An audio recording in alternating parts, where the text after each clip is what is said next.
knowledge. It ain't free. You got to pay attention.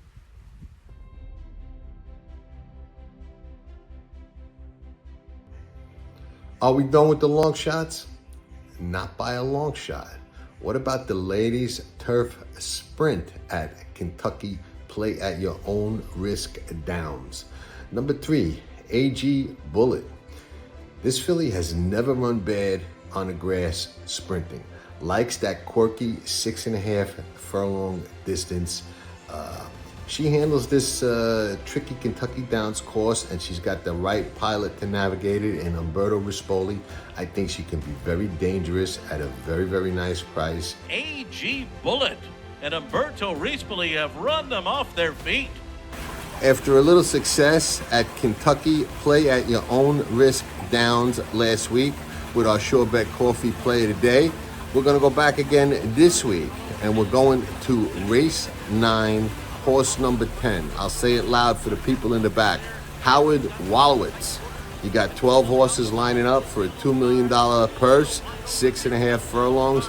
It ain't ever easy over there, but we'll take a shot, and we got IRAD up that never hurts. Howard Wolowitz fights on from the inside, and he's going to do it. Howard Wolowitz with a big bang in the aristocrat Franklin Simpson.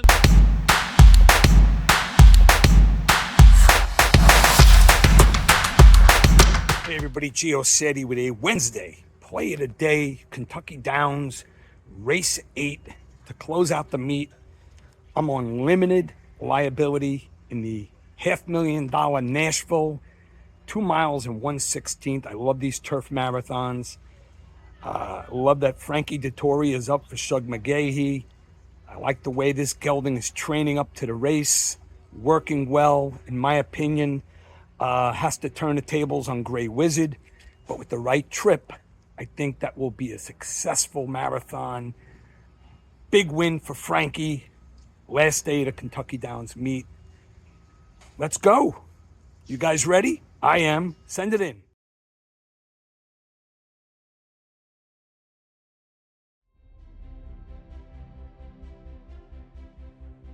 You can call it what you want, but to me, it's still the big A and always will be, at least for as long as it's around.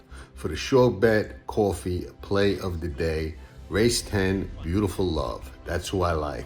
Showed a lot of promise before she came over here in both England and in Dubai. Race at Saratoga was okay, not the best. Picks up Dylan Davis, gets more distance. I think both of those things will be key factors in her improving and handling this field, which I think is a little softer than what she faced last time. So I'm looking for some improvement from Beautiful Love to get the win at Aqueduct for the Sure Bet Coffee Play of the Day.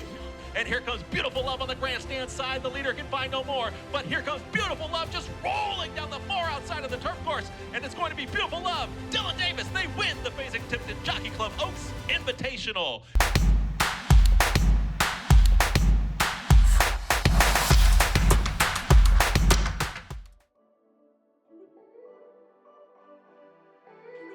I land on the 9, the bottom horse. And the horse hasn't been out since November, since November of 23. However, these are the things I found very intriguing. They're going back to Sayaz on this horse, 2 for 2 at Saratoga. I have no problems with the layoff. I think the 9's ready to roll. I like her workout tab. I landed on the same horse. I love that she's 2 for 2 at Saratoga. I liked her in one of those 2 races last year a lot. I've been watching this guy John Ortiz for the last couple of years, and he's a very savvy. The fact that they're coming back in this spot tells me that she's okay.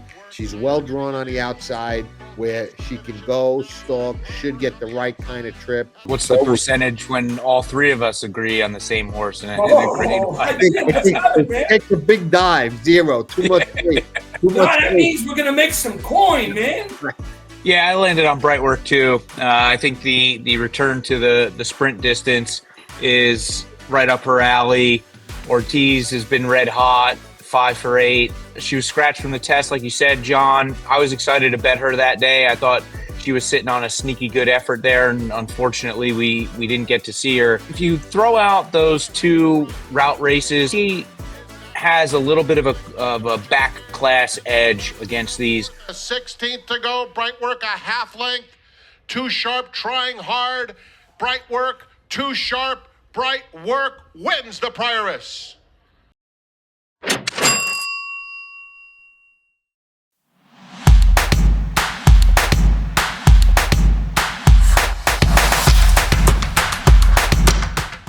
Past the Wire TV and a member of Tracking Trips. I got one question. Why? Why?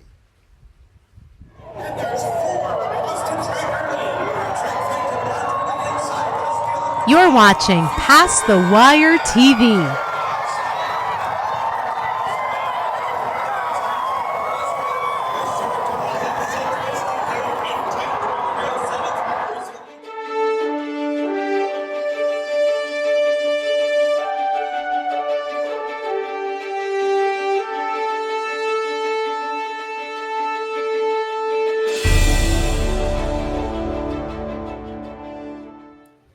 Ciao tutti, everybody, and welcome to another episode of Past the Wire TV, Racetrack Tales. And I spell that Tales, not Tails. So you see what I did there, right?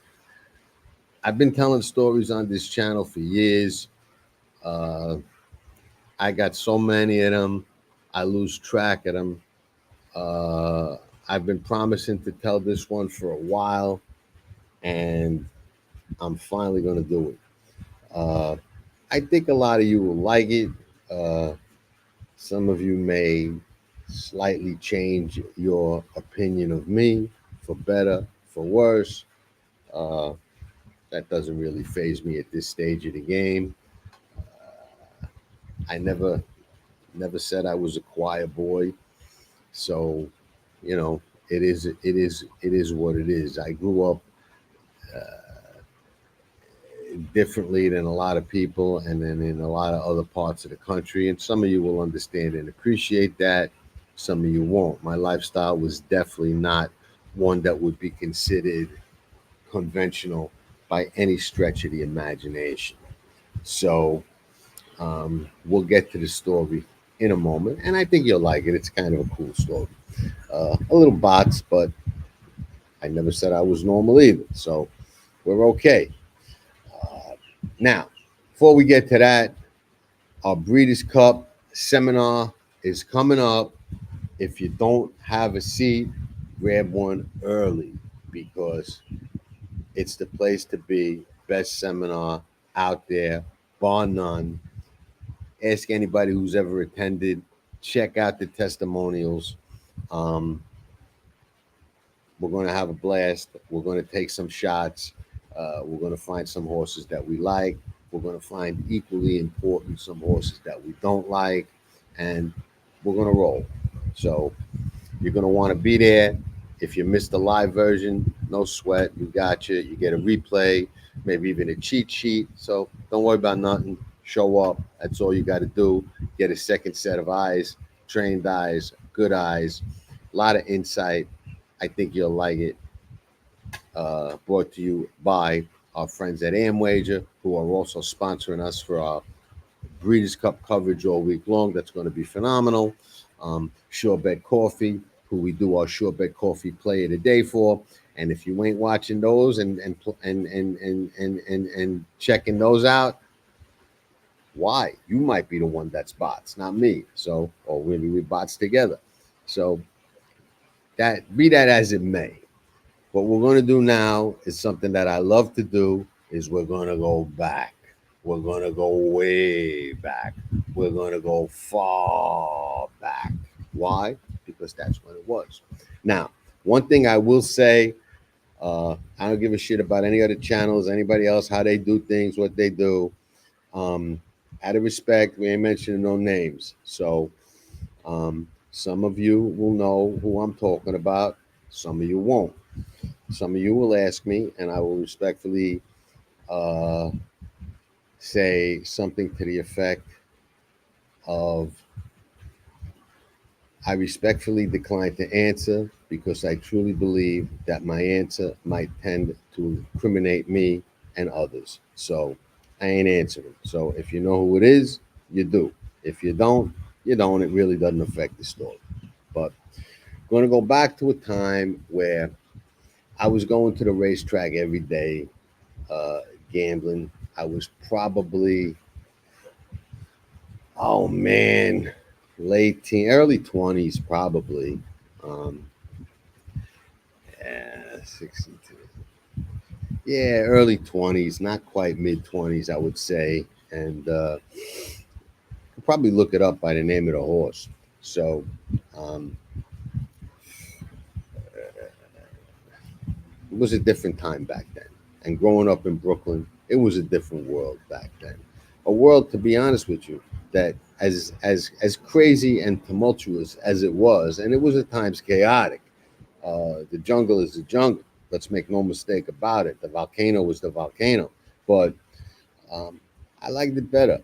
You know, it was good times, different kind of morals, different kind of standards, different kind of levels of everything that are now somewhat gone. But it was back then, and I was going to the track every day. And you know, in New York, there were a lot of people at the racetrack that you would see and get familiar with, and see the same faces that you might not have really known, but you got to know them, and kind of a sense of familiarity. Uh, Everybody didn't like everybody, just like now, but there was a sense of familiarity of the people that were at the track all the time. You know, and back then, there was a very well known uh, gangster. He was well known in the neighborhood and in a lot of neighborhoods that used to go to the racetrack all the time. And I, at the time, was on a little bit of a roll and was betting pretty good. I was betting 50 and $100 doubles, $200 doubles. And for a kid that dropped out of school and didn't work, that was, you know, not bad. But everything I had was in my right pocket. So it's not like I was some wealthy kid or something like that. You know what I mean? And my dad was a mutual clerk. So we didn't really have a lot of money, but we got by and we had some fun. And, you know, we made a little money on the side here or there, whatever we could do. But, you know, primarily I was gambling. So I had to be good. And you know, I've told the story about how I became a professional and how I got so immersed in it was really a thing of necessity. But anyway, this particular gentleman, and he was a gentleman,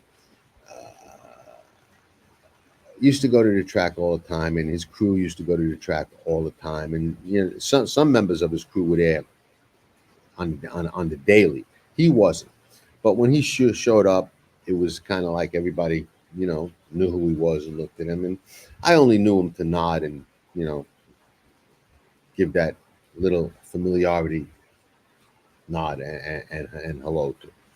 But those guys, if you know anything about that life, those guys are always scouting people and looking at people.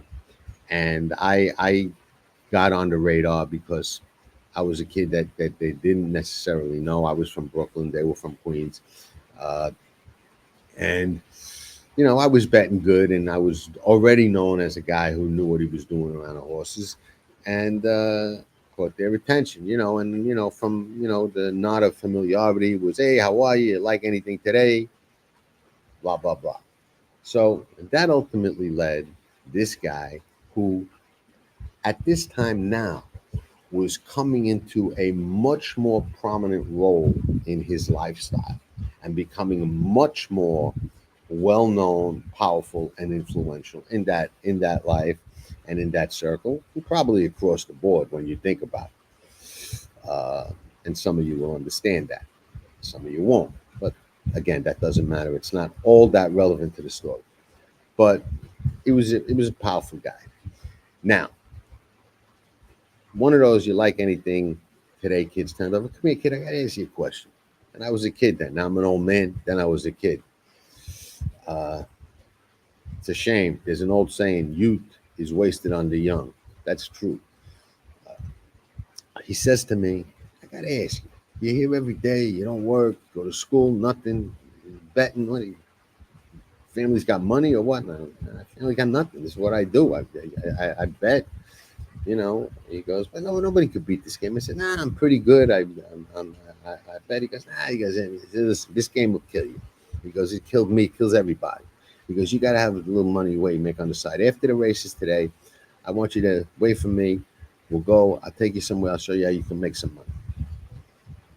I says, okay. I went over to my good friend, and like I says, no names. All right. I went over to my good friend that I used to go to the racetrack all the time back then, and I says, you'll never believe this. So-and-so asked me to meet him, you know, wait for me after the race. He's going to take me somewhere to show me how to make some money. He's like, you're going to go? I'm like, of course I'm going to go. I mean, if nothing else, I want to hear what he's got to say. And it was kind of like that scene in the movie The Freshman. Are you going to accept this job for $500 a week? Perfectly legitimate work. How could I say no? That's not a yes. It's kind of like that, but not quite. So after the races, I meet this guy. He's got a couple of guys with him. He's like, follow us. So I followed him over to a neighborhood in Queens, take me to a private house, says, back up your car into the driveway. I did. Pop your trunk. I did.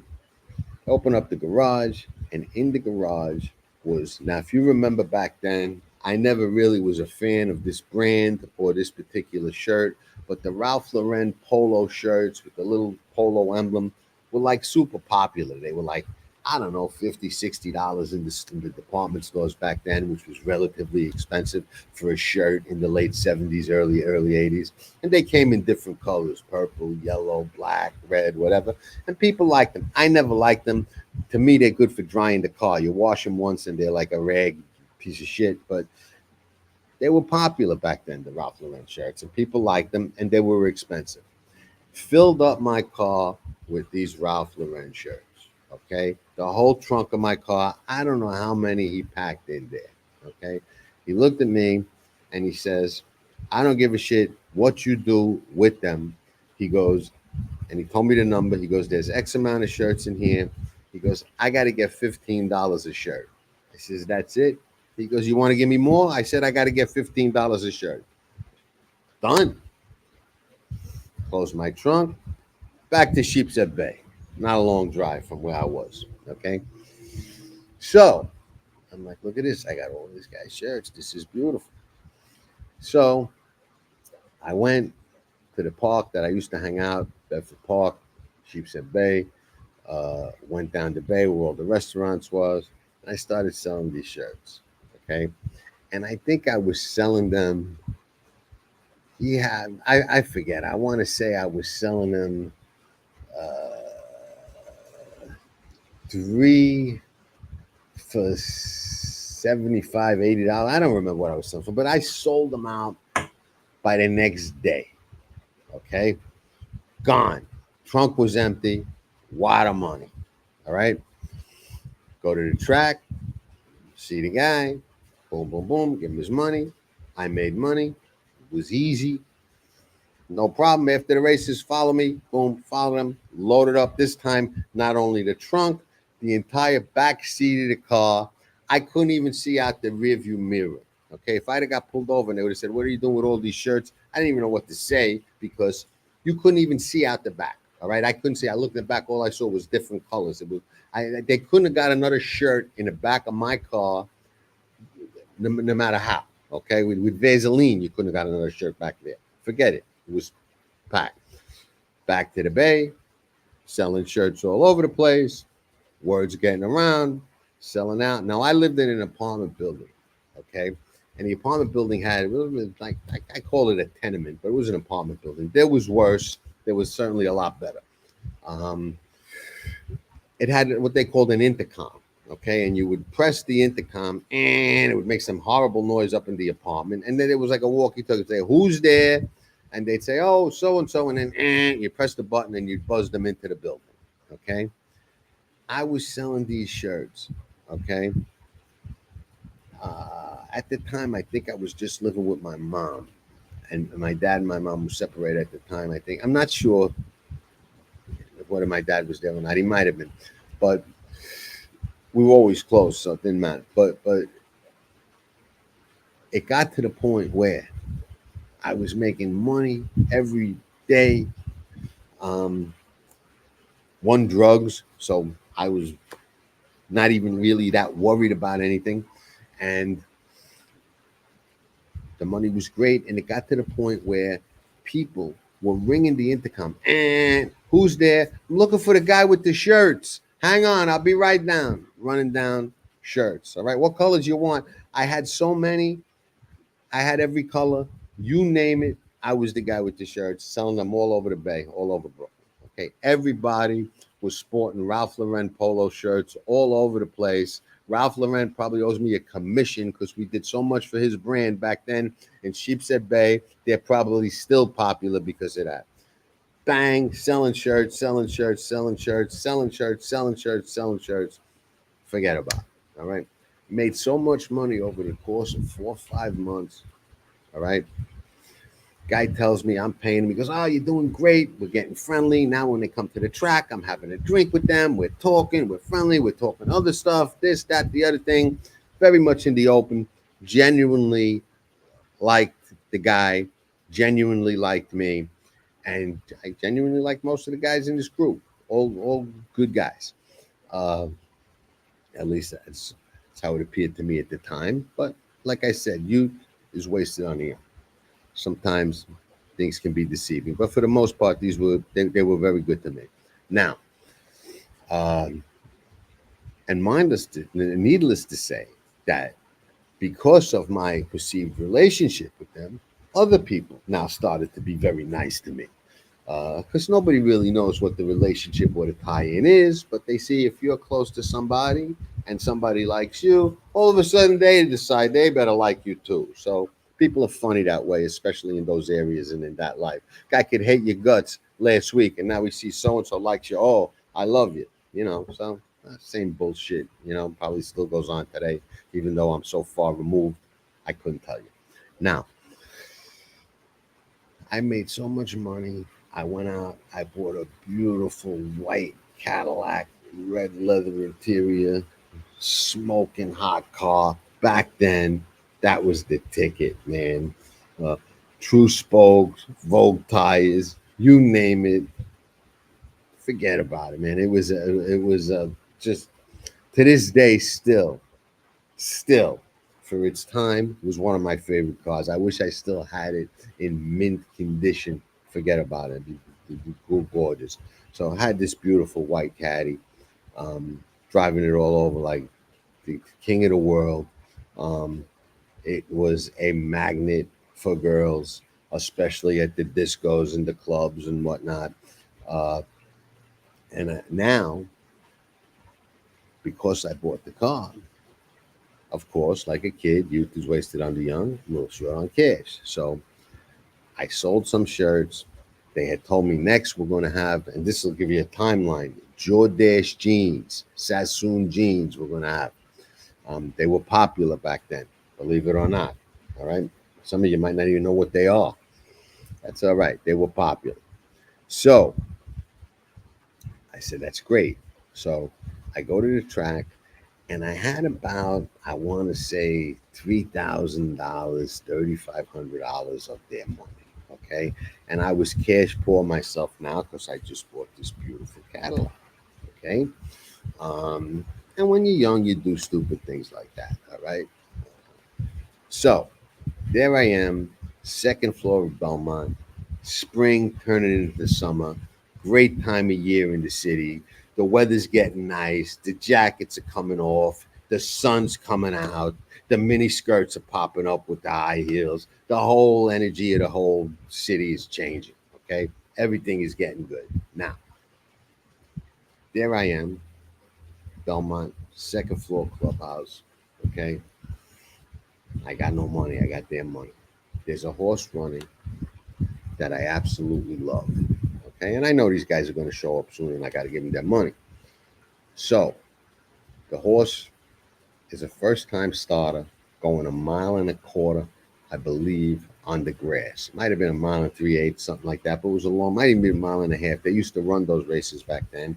And Angel Penna who used to train for Ogden Phipps, used to win those races. Now, I could be off on the distance or something like that, but Angel Penna used to win at 1.25 miles, 1.5 miles with Ogden Phipps, first-time starters back then, like it was nothing to it, okay?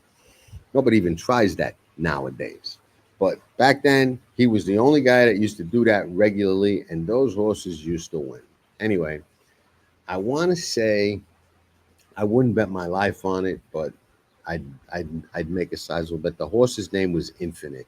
There was a horse, Infinite, running that I loved. And I said to my friend, I said, I'm going to bet this horse with all of their money. He said, what, are you out of your mind? I'm like, no, the horse is going to win. There's no doubt in my mind this horse will win this race. There's nobody in here. You know he gets these horses ready. When he runs them this distance, forget about it. The horse is working great, blah, blah, blah, blah, blah, blah. I had 1,000,001 reasons why I knew in my heart this horse would win. And what did I do? I went to the window and I bet every nickel of this gangster's money on this horse. Every nickel. Penniless. They go in the gate. Angel Cordero was riding the horse, sitting in the pocket, beautiful all the way around, perfect spot, perfect spot, perfect spot, perfect spot. I know she's gonna kick, perfect spot. They turn for home. Angel says, let's go. He swings to the outside. I did not see it live, but he swings to the outside, explodes, wins by 5, was like 5-2. I'm like, yes, yes, yes, yes, yes. And they put the replay up, after the race, they showed a replay. And I did notice during the replay that when he swung out, he did brush the horse outside of him, which was, I believe, was ridden by John Luke. I mean, a little bit minor, win off by 5. But back then, remember something, the rules were different. A foul was a foul. There was none of that. It didn't affect the outcome of the race. It didn't cost you a better placing. You fouled somebody, you came down. That was that. All right. And there was a lot more consistency that way, and consistency with the stewards. So I see that. I don't really get too concerned. Look very minor. The horse win by 5. I'm standing next to, of all people under the television, Frank Sanabria, who was Angel Cordero's agent. And his wife at the time, Santa's brother, okay, who's still around in Florida in his ripe old age, hanging out there. Okay, now, as this is happening, up the escalator comes my guy and his entire crew, and they head right for the bar. And the horses are galloping out, and I head right over to the bar. Hugs and kisses. How are you? Great to see you. Blah, blah, blah, blah, blah, blah, blah, blah, blah. I'm going to take a second to give you your money. Why? What happened? Very, very friendly. You're not going to believe this, guys. But I took all your shirt money. After I bought the car, I felt broke. I felt like I got to have money again. And I bet it on a horse. And all these friendly, nice faces all of a sudden changed and got very serious.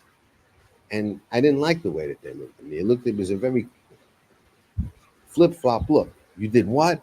So I said, look at you guys. Right away, you're all getting an attitude, right? The horse won, paid 5-2. We're all partners. We all made money. I'm giving you double what I'm supposed to give you. And right away, you're getting a shitty attitude. They were like, oh, this kid's great. We love you. Blah, blah, grabbing me. Look at this, blah, blah, blah. Drinks. Everybody drinks. That's such a nice thing what you did, blah, blah, blah. And they were all elated. Ladies and gentlemen, can we have your attention, please? There is a steward's inquiry involving Infinite, for alleged interference at the top of the stretch. Please hold all pari-mutuel tickets. Holy shit. I knew what happened. I didn't think it was bad.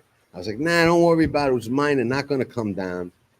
All of a sudden, they got very serious again, and everybody's staring at the television. How much did you bet? I don't know, 3,500, 30 something hundred. It equaled like 12, 13,000, whatever, 5-2. I don't remember, whatever it was. and everybody's now serious watching. So I walked away, and I went over to Frank Sanabria, the agent, and he's standing under the TV, and he used to wear the sharpest suits. My guy used to wear the sharpest suits. Frankie Sanabria came in second. He was a well-dressed son of a bitch, very sharp suit. He's standing there. I said, Frankie, this is what's going to come down? Nah, no way. They're not going to take him down. They're not going to take him down. Guess what? Ladies and gentlemen, can we have your attention? There has been a disqualification. I don't like to curse on the channel, but fuck me. Ouch. That's what happened. Disqualified. Guy looks at me, looks at his two most scary guys in his crew. May they both rest in peace. I know who both of them are. One of them was in, well, never mind. But let's go. I'm riding down the escalator. Belmont escalator, you all know well. Down. Then you go down that like sideways and used to lead out. They're tearing it down to where the racing secretary's office was. So I'm down that sideways escalator with these guys, and I'm a little nervous. I look back up. My friend who I go to the track with is all the time is there. He's got a look on his face. He looked whiter than me. White as this part of the hat. I'm like, that don't look good. Nothing he could do for me anyway. And here I am, getting in the back of the car with these guys, no idea where they're taking. And I knew I made a mistake. I knew I did something really stupid. And I had a feeling that I was going to pay for it very, very dearly. I just didn't know how I was going to pay for it. I didn't know if I was going to pay for it and live.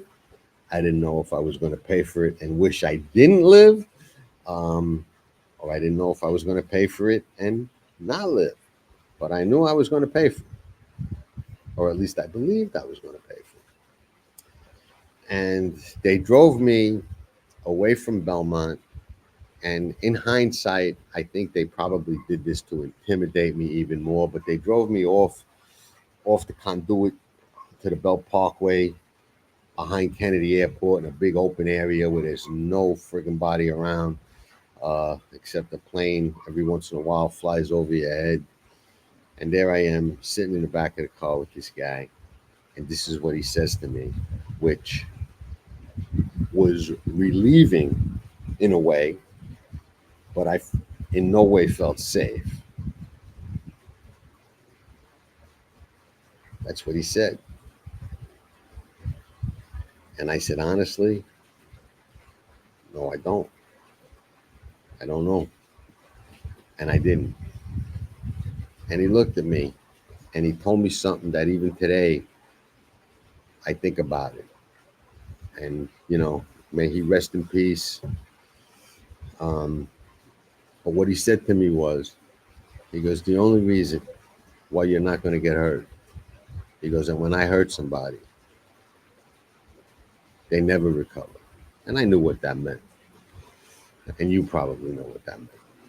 He says, when that horse won, and you believed you won, 99 out of 100 people would have seen us come up that escalator, walked away quietly, cashed the ticket, kept the winnings, and gave me my money penny for penny. But you didn't do that. You did something different. And it's the smartest and best thing you ever did. He goes, what you did was, you saw us and you lit up. I saw it in your face. You came over happy to tell me what happened. You weren't afraid that I'd get mad. You weren't afraid of the consequences. You came over happy, and you came over sharing what you want, which you didn't have to do, because had you cashed the ticket quietly like a scumbag, nobody would have ever known. But you didn't. You came over and you said, we won. We're all partners. He goes, and that's why you're not going to get hurt. Now, what you are going to do is pay me every dime that you bet and every cent that we would have won had the horse stayed up, because that's your lesson. But you're not going to get hurt by me. And I'll tell you something else. You are never going to get hurt by anybody else. And I made a friend that I will never forget by doing the right thing. So the moral of the story is that even when nobody knows, do the right thing, because it could save your life. And that's the truth. You never know what's around the next corner. You never know what could change. Now, in hindsight, I was a kid. I didn't think that through. I just did what came naturally to me when we won. I was excited to win. I was excited to win with them. I was excited to make some money because I was broke because I bought that car. So my natural inclination and reaction was to share together. We were all together. It was their money. Should I have done it? I mean, bet? No. I had no right to bet their money. But I was a gambler. I never said I was a choir boy. I said that at the beginning, and I've never said that to anyone else through the history of Past the Wire and this social media bullshit that I got involved in. And one day I'll tell the story of how that happened, and that's a whole nother crazy story. But this guy became a very, very one of the most well-known and most powerful gangsters in the history of gangsterism, if that's a word. We create words here, talk aboutism. We've created other words before. I don't know the word for creating a word, but gangsterism. He became one of the most well-known, powerful, famous, infamous, whatever you want to call it. But to me, he was a gentleman.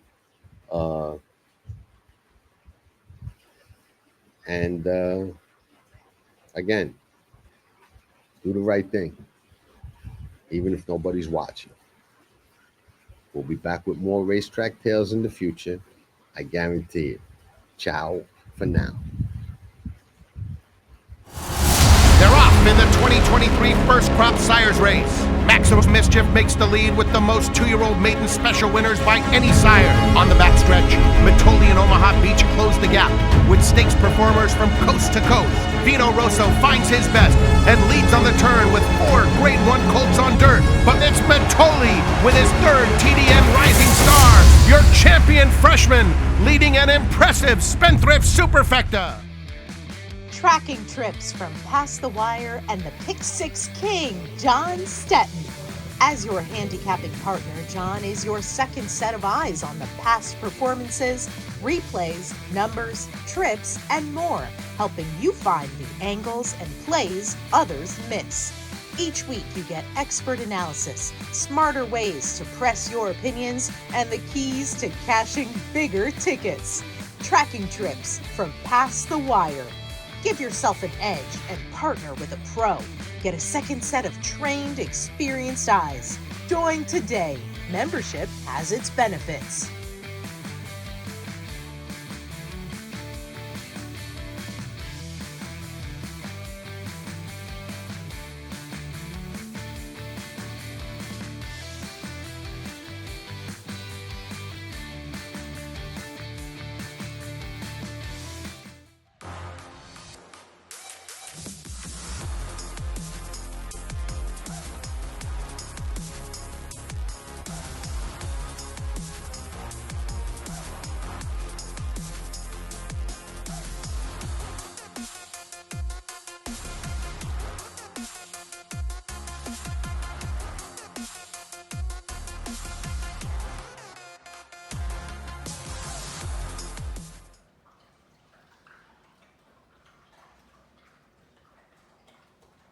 Nobody does it better.